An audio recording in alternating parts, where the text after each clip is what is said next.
తొనలు శక్తి తీసుకుంటే 100 గ్రాములు, అంటే గింజ తీసేసి తొనలు 100 గ్రాములు తీసుకుంటే అవి 88 క్యాలరీలు శక్తి అన్నమాట పనస తొనలు.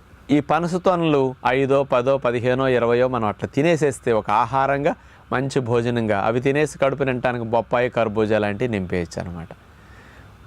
ఏదన్నా ఒక ప్రకృతి ప్రసాదించిన ఫ్రూట్ను మంచిగా తినే అదృష్టం ఉంటే మరి ఇట్లాంటి వాటికి డబ్బులు ఖర్చు పెట్టి కొనుక్కుంటే మంచిదని విజ్ఞప్తి.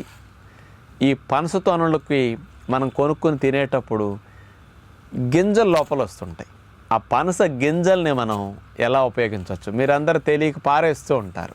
దీన్ని పారేయకుండా పనస గింజల్ని ఎట్లా చేసుకోవచ్చు అంటే కాల్చి తింటే భలే బాగుంటాయి.